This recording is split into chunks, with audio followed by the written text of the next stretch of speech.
तो उनकी धमकियों पर ध्यान दे और अपने सेवकों को ये कृपा प्रदान कर कि निर्भीकता से तेरा वचन सुनाए।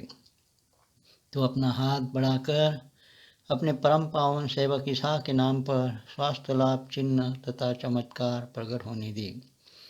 उनकी प्रार्थना समाप्त होने पर वो भवन जहाँ वे एकत्रित थे हिल गया और सब पवित्र आत्मा से परिपूर्ण हो गए और निर्भीकता के साथ ईश्वर का वचन सुनते रहे। जिस सुसमाचार का मैं बेड़ियों से बांधा हुआ राजदूत हूँ, आप मेरे लिए विनती करें जिससे कि मैं निर्भीकता से सुसमाचार का प्रचार कर सकूं, जैसा कि मेरा कर्तव्य है। Hallelujah, hallelujah, hallelujah.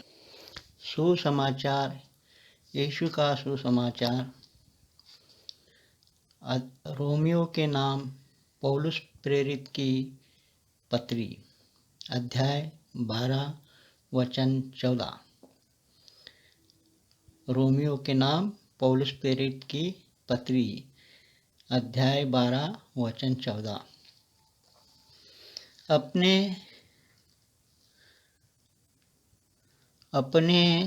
संतान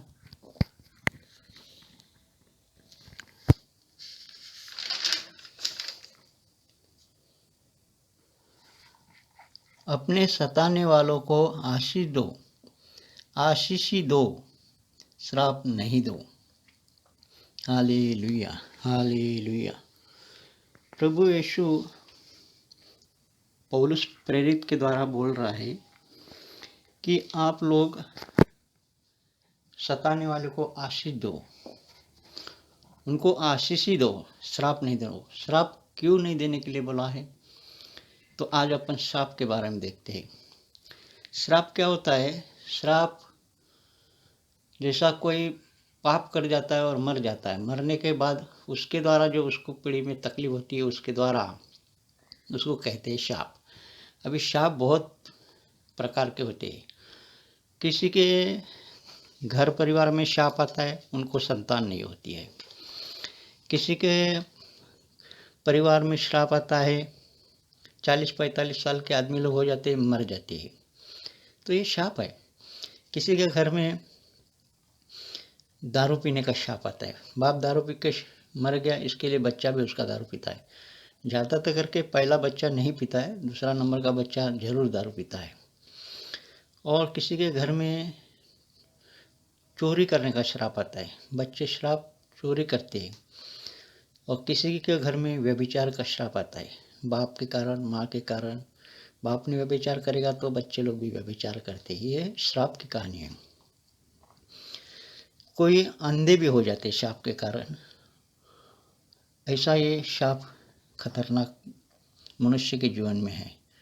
और शाप कोई देता है, कुछ सामान किसका ले लेते हैं, चोरी करते हैं या तो चुरा के रखते हैं, तो वो लोग श्राप देता है, तभी उसका श्राप आता है। अगर आपने कोई चीज़ चुराया नहीं तो और किसी ने श्राप दिया तो आपको शाप लगेगा नहीं, इसके बारे में डरने का नहीं। जैसा कि हिजड़े लोग पैसे मांगते हैं, श्राप नहीं दिए तो श्राप देते हैं, तो वो डरने का नहीं, शाप लगेगा नहीं। जो कोई चीज़ चुरा के रखेगा तभी शाप लगेगा। अभी शाप इतने प्रकार के होते हैं और भी शाप होते हैं। अभी जैसा कोई बहन पेट से है तो उनके पेट में जब भी बच्चा रहता है तो उसको मालूम नहीं रहता है लड़का है या लड़की है। अगर पेट में लड़का है और उसके मन में हरदम लड़की का बर्ताव जब मन में रखेगी तो उसका परिणाम उस बच्चे के ऊपर हो जाता है। वो बच्चा जन्मने के बाद लड़की की जैसी हरकतें करता है, उसके शरीर में बहुत सारे अवयव में भी कमजोरी आ जाती है और वो शाप के कारण बहुत सारे संकट में उसको सामना करना पड़ता है जीवन में।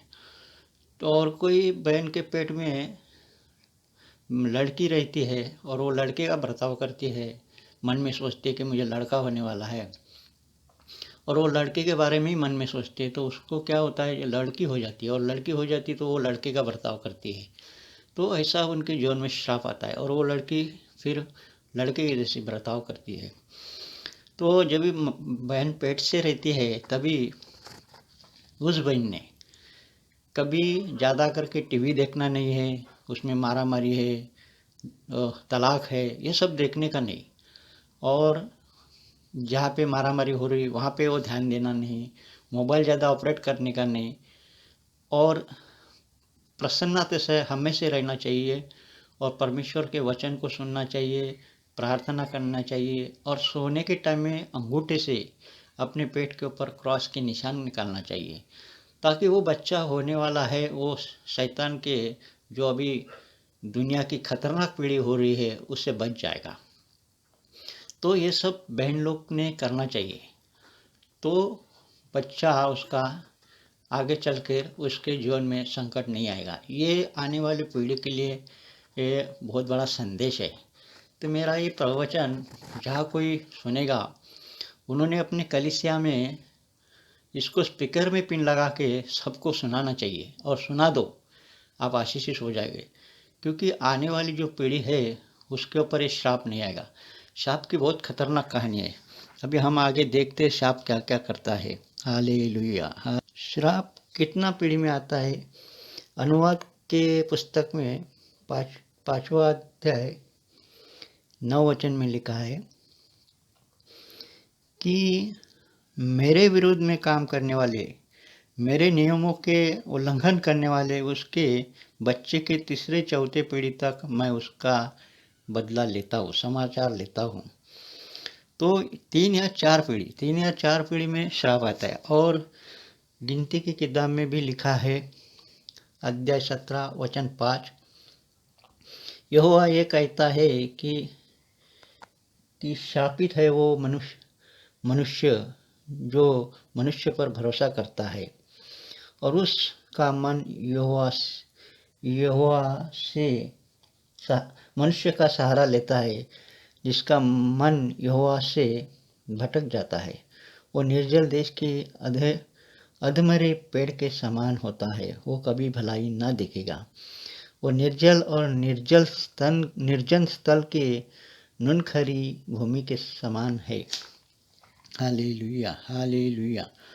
यहाँ पे प्रभु यीशु बता रहा है कि परमेश्वर पिता बोल रहे हैं कि मनुष्य को भरोसा करता है तो वो श्रापित है। अभी मनुष्य के ऊपर भरोसा कैसा करता है, जैसा कि मैं सोचता हूँ अब मुझे ज़्यादा पढ़ाई नहीं करेगा तो भी बहुत बड़ी नौकरी लगेगा, क्योंकि मेरा रिश्तेदार नज़दीक का मंत्री है, तो ये क्या होगा, मेरा एक मनुष्य के ऊपर भरोसा है।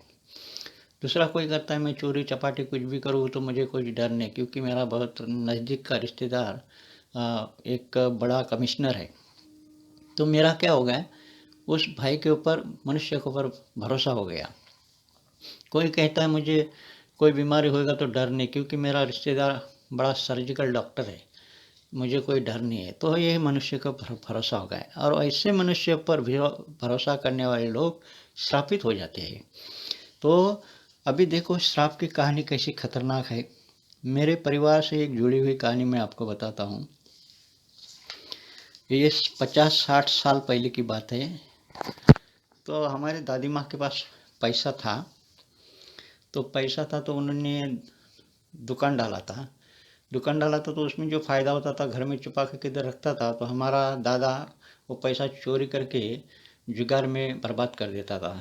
तो फिर हमारे दादी माँ ने क्या किया, पैसा जमा करता था तो उसका भाई 4-5 किलोमीटर पे रहता था, तो उसको बुला के उसके बाद देती थी। ऐसा कई साल तक पैसा अपने भाई के पास उसने जमा किया। फिर जब भी हमारी दादी माँ की उम्र हो गई तो मरने का टाइम आ गया, तो उसने हमारे पिताजी को कहा कि जा मामा को बुला के लेके आ। तो मेरे पिताजी जाके मामा को बुला के लाया, माँ ने बुलाया है। तो वो भाई आ गए। उनका आने के बाद हमारी दादी माँ उनको कह रही कि जो पैसा मैंने आज तक तेरे पास जमा किया है वो सब पैसा ला के मेरे बेटे को दे, अभी मैं ज़्यादा दिन रहने वाली नहीं है। तब उसके भाई ने उसको जवाब दिया कि वो पैसा तो सब मैं ख़त्म कर दिया, मैं कहाँ से पैसा दूँ। तब हमारी दादी माँ ने उसको श्राप दिया। उसका नाम धर्मा था, हमारे दादी माँ का नाम लक्ष्मी था। बोला, धर्मा तूने मेरे बेटे का पैसा खाया तो भीख मांग के खाएगा, ऐसा बोल दिया। और 2-3 महीने के बाद हमारी दादी माँ गुजर गई। तो क्या हुआ, उस भाई को 3 लड़के थे, तीनों को शादी हो गई थी। तो 2-3 साल के बाद, तुरंत नहीं, 2-3 साल के बाद उसके बड़े लड़के के पास और रहने लगा। तो बड़ा लड़का उसको मारने लगा, खाना नहीं दे रहा है। फिर इसके बाद में उसने बीच वाले लड़के के घर में रहना चालू किया। बीच वाला लड़के घर में कुछ दिन रहा, फिर वो भी मारने लगा। फिर उसने एकदम लास्ट नंबर के लड़के के घर में रहने चालू किया। वो भी कुछ दिन रहने के बाद मारने लगा। तो इसको मारते थे, खाना नहीं देते थे, तो ये इसको जीना रहना हराम हो गया। तो उसने ट्रेन पकड़ा और सीधा मध्य प्रदेश भोपाल में गया। मध्य प्रदेश भोपाल में गया और वहाँ जाके भीख मांग के खाया। देखो श्राप की कहानी कितनी खतरनाक है। हमारे दादी माँ ने उसको श्राप दिया और उसने भीख मांग के खाया। श्राप कब लगा? जब ये पैसा खाया तभी श्राप लगा, ऐसा श्राप लगेगा नहीं। तो श्राप की कहानी ऐसी है। और एक श्राप की कहानी बताता हूँ, अभी है, वो क्रिश्चियन फैमिली है। उस औरत ने कई साल पहले बर्तन का काम करती थी एक किसी महाराष्ट्रियन के घर में। तो उसकी नाक की सोने की नथ चुरा के रखी थी। तो चुरा कर रखी अपने घर में। फिर 10-15 साल के बाद वो औरत मर गई। मर जाने के बाद ये जो नाक में का रिंग था वो अपने लड़के को उसने दिया था, बड़े लड़के को। जब भी जिसका था वो औरत मर जाने के बाद उसके बड़े लड़के को पकड़ा, उसने पकड़ा और फिर उसको मेंटल कर दिया, पूरी ज़िंदगी उसकी बर्बाद कर दिया। आज भी वो लड़की पागल है। अभी 50 साल की उम्र की औरत हो गई, अभी तक वो उसकी शादी नहीं हुआ और वो बहुत जवानी में भागती थी, पागल की जैसे किधर भी रहती थी। अभी तो थोड़ी ठंडी हो गई और उसकी ऐसी ज़िंदगी हो गई है। जब ये परिवार मेरे साथ एक दिन प्रार्थना में था तभी मैं इन लोग को देखा, बातचीत किया। अब जब मैं घर पे आया तभी जैसा मैं बिस्तर पे ऐसा लेटा बराबर मुझे वो औरत दिखा जिसका वो रिंग चोरी करके लेके गया था। तब मैं सोचा कि ये यहाँ पे गड़बड़ है। तो उस 5-6 दिन के बाद उस बहन से मैं मिला और कहा ऐसा ऐसा तुमने क्या क्या, तुमको ऐसा चीज़ मिला क्या? मैंने बोला नहीं तुमने चोरी किया करके। तो बोलता हाँ मेरे को ऐसा 2-3 बार सोना मिला है, लेकिन वो सोना तो मैंने ख़त्म कर दिया है। तो इसी के कारण उस बहन की बड़ी लड़की की ज़िंदगी बर्बाद हो गई। ये क्या है? श्राप की कहानी है। श्राप सबसे खतरनाक चीज़ है। मानव जीवन में सबसे खतरनाक बोल तो श्राप है। श्राप क्या है? अभी जिन्होंने पाप किया वो मर गए ना, मर जाने के उसके उनका श्राप कटता नहीं है जल्दी। पाप का कैसा है? क्षमा मांग दिया, पश्चाताप कर दिया, धन्यवाद कर दिया, श्राप हो पाप निकल गया। लेकिन श्राप जिन्होंने किया वो मर गए हैं। और एक पीढ़ी में, 2 पीढ़ी में, 3 पीढ़ी में, 4 पीढ़ी में 4 लोग नहीं आता है, 4 पीढ़ी में 32 लोग आता है। मेरे माँ पिता, उनके माँ पिता, उनके माँ पिता, ऐसा हिसाब लगाएगा तो 32 लोगों ने जो पाप किया उसका श्राप इसके ऊपर आता है। अभी कोई बच्चा को 2 साल का होता है तो उसको चश्मा लग जाता है, वो भी कैसा डेंजर दिखने में। उस बच्चे ने क्या पाप किया? उसने कुछ पाप नहीं किया, लेकिन 32 लोगों ने जो देखने का पाप किया उसी के कारण उसको चश्मा लग गया है और उसको आँख उसकी कमज़ोर हो गई। ये पाप के कारण, ये श्राप के कारण होता है। पाप के कारण श्राप आता है और श्राप के कारण ये ऐसा भुगतना पड़ता है। जैसा कि एक उदाहरण के तौर पर देखेगा तो कोई आदमी गवर्नमेंट सर्विस में है और उसको रिटायर हो गया। तो रिटायर हो जाने के बाद वो मर गया फटाक से समझो, तो उसकी पेंशन परिवार को मिलती है, उसकी औरत को, बच्चे को। तो उसकी पेंशन कैसे बच्चे लोग औरत लोग खाते हैं वो पैसे के ऊपर? ऐसा ये श्राप का है। पाप किया और श्राप बच्चे को दे दिया, श्राप बच्चे भोग रहे हैं, ये पेंशन की तरह मिलते रहता है।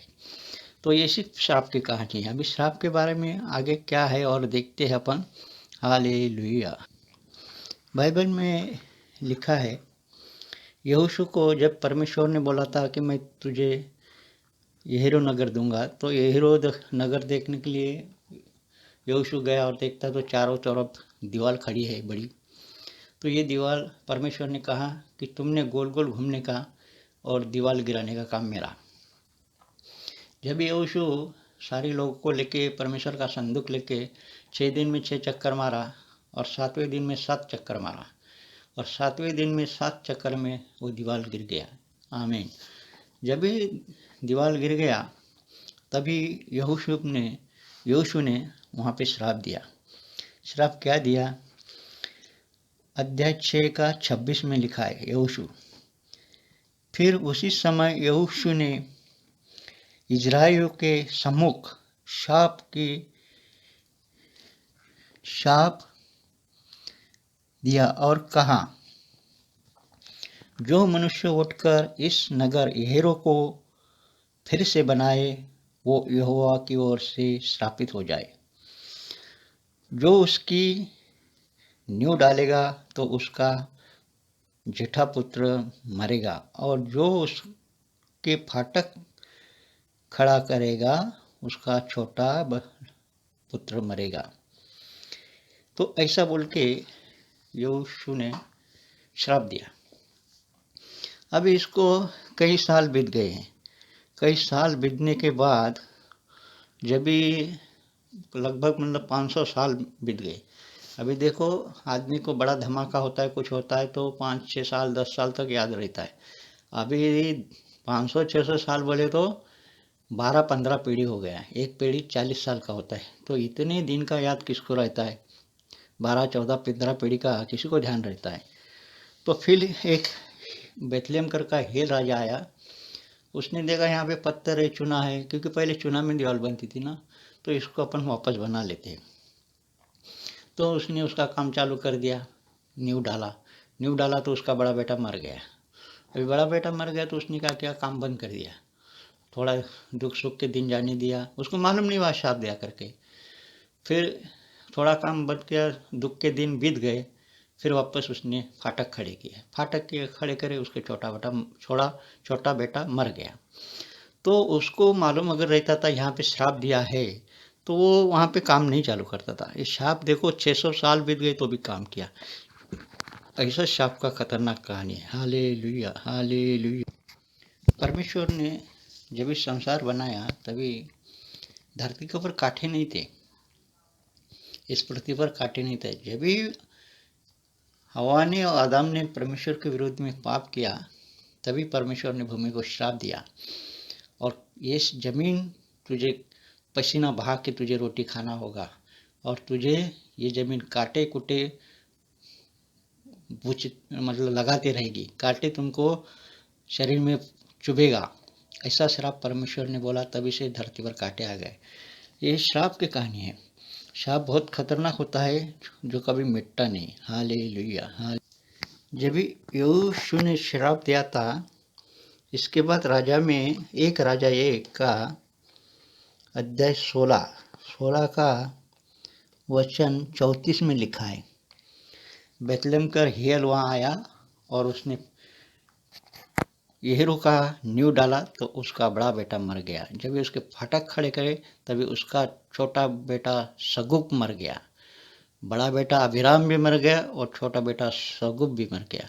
ये कैसा हुआ? ये परमेश्वर के वचन के अनुसार हुआ। ये श्राप का कहानी है कि 500-600 साल के बाद श्राप काम करता है। और इस श्राप के बारे में आगे और क्या कहते हैं बाइबल, तो अपन देखते हैं। हालेलुया। दावीद राजा का शाऊल के साथ बड़ी दुश्मनी थी, तो लेकिन उसके बेटे के साथ शाऊल की बड़ी दोस्ती थी। फिर भी वो परमेश्वर का अभिषेक है करके उसके अंदर बहुत प्यार था उसके लिए। तो क्या हुआ, शाऊल उसके तीनों बेटे लड़ाई में पलिश्ती के साथ मारे गए। तो उसका संदेश एक मनुष्य ने वहाँ तक दाऊद राजा को बताया। अभी उसने तो थोड़ा कहा था कि वो दाऊद राजा भाले पे टेक के खड़ा था, मर नहीं रहा था, तो मुझे कहा कि मेरा भाला लेके मुझे मारो, तो मैं उसको मारा। तब दाऊद राजा ने उसको तो वो संदेश देने वाले को मार डाला, क्योंकि तूने अभिषिक्त राजा के ऊपर हाथ कैसा उठाया, तेरी हिम्मत कैसी हो गई। फिर दाऊद राजा रोने लगा, बाल में मट्टी डाला, बाल तोड़ने लगा, कपड़ा फाड़ा और रोने लगा कि योनातान तो कैसा मर गया, शाऊल तो कैसा मर गया। ऐसा करके रोने लगा। फिर रोते रोते उसने श्राप दिया तो दिया किसको दिया? देखो, हे गिलबो पहाड़ों, तुम पर ना ओस पड़े ना वर्षा होए, और ना भेंट देने योग्य उपजने वाली खेतें पाया जाए, क्योंकि वहाँ शूरवीरों की ढालें अशुद्ध हो गई और शाऊल की ढाल बिना तेल लगाए रह गई। Hallelujah, hallelujah. ये श्राप दाऊद राजा ने वहाँ पे पहाड़ को दिया। आज यरूशलेम में जाने वाले लोग बताते हैं कि यरूशलेम के चारों ओर पहाड़ है, सभी पहाड़ों पर हरियाली छाई है, पूरी हरियाली है, लेकिन ये पहाड़ आज भी टकला है, उसके ऊपर एक भी झाड़ नहीं। अभी इसको कितना साल हो गया, यीशु मसीह को आके 2000 साल हो गया, 2000 साल से भी ज़्यादा। उसके पहले दाऊद 1000 पहले था, यानी 3000 साल के बाद भी आज श्राप काम कर रहा है। कितना श्राप की कहानी खतरनाक है। इसीलिए परमेश्वर ने श्राप के बारे में, श्राप से छुड़ाने के लिए क्या योजना बनाई, आगे देखते। Hallelujah, hallelujah. पौलुस प्रेरित की कुलुस्सियों के नाम पत्री अध्याय 2 वचन 14-15 में लिखा है, और विधियों का वो लेख जो हमारे सहायक नियमों के हमारे नाम पर था और हमारे विरोध में था, मिटा डाला और उससे क्रूस पर खिलों से जड़कर सामने से हटा दिया, और उसके प्रशासनों को और अधिकारों को अपने ऊपर उतार कर उनका खुल्लम खुल्ला तमाशा बना दिया, और क्रूस के कारण उस पर जय जयकार की ध्वनि सुनाई दी। Hallelujah, hallelujah. जो विधियों का लेख, अभी विधियों का लेख बोले तो क्या, जैसा परमेश्वर को पहले पाप करते हैं तो बकरी का बलि चढ़ाते थे, उसको विधियों का लेख, विधि बोलते हैं। कोई बैल चढ़ाता था, उसको विधि कहते थे। कोई होम बना देता था उसका, उसको विधि कहते थे। परमेश्वर को धूप जलाते थे, उसको विधि कहते थे। तो जो विधि देते थे वो विधियों का लेख। अभी विधियों का लेख कैसा, अभी मैंने परमेश्वर पे विश्वास किया है, तो जो मेरे पे पाप के बदले में बलि चढ़ाने का था, तो मैंने अभी मुझे चढ़ाना नहीं, क्योंकि मैंने प्रभु यीशु पर विश्वास किया। अभी मेरे पापों का बलि मैं अभी चढ़ा दिया है प्रभु यीशु को, अभी मुझे और बलि चढ़ाना नहीं है। लेकिन मेरे पिताजी अभी विश्वास नहीं करते, अभी विश्वास नहीं करते हैं, तो उनको बलि चढ़ाना जरूरी है। एक तो बलि चढ़ाओ पाप के बदले में, नहीं तो विश्वास करो। अभी विश्वास नहीं करते, बलि नहीं चढ़ाते, अभी बलि नहीं चढ़ाते, तो उनके ऊपर वो विधियों का लेख है, वो सही है। मेरे विरोध में है, वो सही लिखा है, गलत लिखा नहीं है। वो विधियों का लेख जो मेरे विरुद्ध में लिखा गया है वो सही लिखा गया है, क्योंकि मेरे पापों के बदले में मुझे बलि चढ़ाना है। अगर मैं बलि नहीं चढ़ाता हूँ तो मेरे ऊपर वो लेख है, और उसका मेरे पे श्राप आएगा। उस श्राप से छुड़ाने के लिए प्रभु यीशु ने क्रूस पर अपना प्राण अर्पण किया, और फिर उस श्राप से परमेश्वर को छुड़ा के अपने स्वर्ग राज्य के वारिस बनाने के लिए अपना पवित्र लहू बहाया। ऐसा प्रभु यीशु ने परमेश्वर के क्रोध से और शैतान के हाथ से छुड़ाने के लिए अपना पवित्र लहू बहाया है। Hallelujah, hallelujah. भाई और बहनों, उस महान परमेश्वर का धन्यवाद करो कि इतने बड़े खतरनाक श्राप से मनुष्य को छुड़ाने के लिए अपना प्रिय पुत्र दिया, और उस प्रभु यीशु ने सारे पाप मानव जाति के अपने पर लिया और उसको खुल्लम खुल्ला उस श्राप का तमाशा कर दिया और अपने को बचा लिया। कितना महान परमेश्वर है। धन्यवाद पिता परमेश्वर, धन्यवाद प्रभु यीशु, धन्यवाद पवित्र आत्मा। Hallelujah, hallelujah, hallelujah. अभी मैं आप लोगों को आशीष देता हूँ, आप लोग हाथ जोड़िए। पिता पुत्र पवित्र आत्मा के नाम से आपको मैं आशीष देता हूँ। आप हाथ जोड़िए, सर को झुकाइए और थोड़ा शरीर को भी झुकाइए। सर्वशक्तिमान पिता पुत्र पवित्र आत्मा आप लोगों को आशीषित करे और आपकी रक्षा करे। सर्वशक्तिमान पिता परमेश्वर अपना मुख प्रकाश आपकी ओर करे और आपके ऊपर कृपा करे। सर्वशक्तिमान पिता परमेश्वर आपकी ओर प्रसन्नता से देखे और आपको शांति प्रदान करे। आमीन, आमीन, आमीन। जय यीशु, जय यीशु।